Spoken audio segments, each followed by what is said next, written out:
Hey everyone, welcome back to the channel. And finally Infosys Round 2 mails are now out, and in this video we are going to discuss every single important update related to the Infosys hiring process, and whether you belong to the 2024 batch, 25 batch or 26 batch. This video is going to be very important for you because a lot of confusion is currently going on regarding round 1, round 2, rescheduled exams, interview timelines, difficulty level and preparation strategy. So make sure you watch this video till the end because I'll explain everything, every single step that you need to know about this Infosys hiring.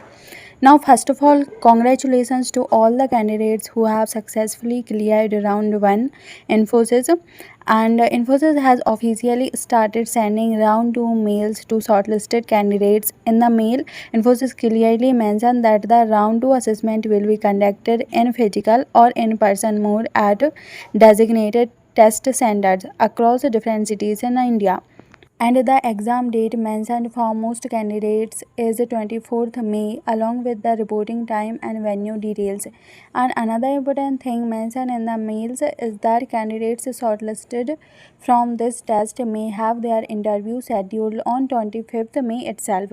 So yes, there's a high possibility that your interview can happen the very next day after the coding round.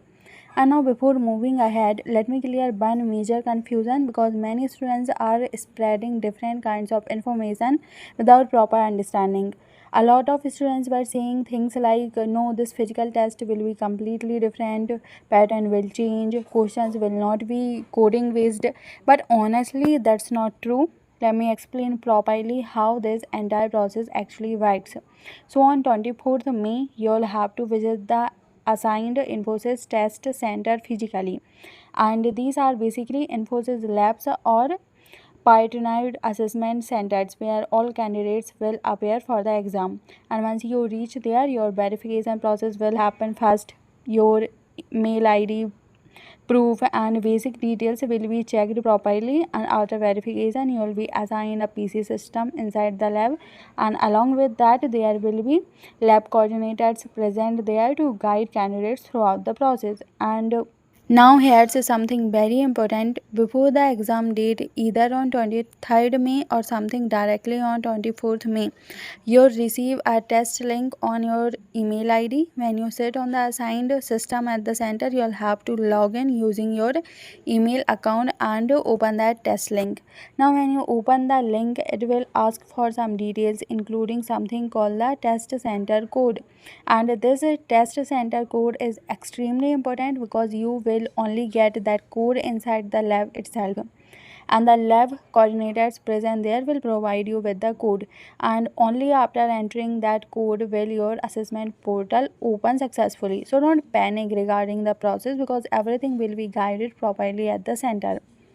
And now let's talk about the actual assessment pattern because this is what most students are waiting for. So the test duration will again be around 3 hours, and just like round 1 you'll get 4 coding questions out of which you can attempt any 3. And now listen carefully because this is one of the most important part. There is usually a qualifying cutoff in the coding round, and from previous experiences, if you are able to solve around uh, 1.5 coding question properly, your many times you can still clear the round, and if you solve around 2 coding questions properly, then most of the time your interview opportunity becomes almost confirmed. But here's the interesting part: the number of questions you solve also affect the profile you may get later. So Infosys mainly offers 4 profiles in this hiring process. First is DSE, Digital Specialist Engineer, Specialist Programmer L1, Specialist Programmer L2, Specialist Programmer L3. And now generally, students who barely clear the cutoff usually have higher chances of the DSE profile, and students solving around 2 good questions get stronger chances for Specialist Programmer roles, and candidates solving all 3 questions successfully have very high chances for higher SP levels like L2 or L3. So yeah, clearing the cutoff is important, but your overall coding performance matters a lot as well. And now another very important thing, many students are asking, will round 2 be very different from round 1? then honestly the answer is no. The overall pattern remains almost the same. The coding style, timer, question, format of the test will we stay very similar, and the only major difference is round 1 was virtual and round 2 is offline and center based. That's it. But yes, there is one thing that changes significantly in offline rounds: the environment. And in online assessment, many students somehow manage using external helps like AI tools, copied solutions, or other unfair methods. But in this offline assessment, your real DSA skills matter, and only DSA skills matter. So personally, I feel that's actually a very good thing because genuine coders finally get proper value there. And now let's talk about difficulty level, because this is another important topic. If you felt that the recent virtual assessment was comparatively easier, then don't assume the offline round will also be easy. We have seen this multiple times before. Infosys offline rounds can become seriously difficult. So for offline preparation, make sure you practice higher level coding questions and not just basic ones. And now the biggest question: what topics should we prepare? So if your target is to clear this round, then instead of trying to complete the entire syllabus randomly, focus deeply on a few important topics. And the most important topic is dynamic programming. DP has the highest weightage in most Infosys coding rounds. Many of the toughest questions come directly from dynamic programming. And apart from DP, make sure you prepare graphs and trees, n-array trees, hard array and string algorithms, math-based competitive programming questions. These are the topics you should prioritize the most. For practice, I would strongly recommend solving problems from code forces. You can target around 1500 plus rated problems, because these questions genuinely help in improving your level for offline rounds. And now let me tell you one thing that is extremely important for offline rounds: never give up during the exam. The test duration is 3 hours, and during all offline assessments, you will notice that many students start leaving the center within the first 20 or 30 minutes after seeing difficulty level. But that's exactly where serious candidates perform differently. Even if you initially understand only part of the question, keep trying, keep debugging, keep testing your logic till the end, and sometimes one correct observation completely changes the outcome.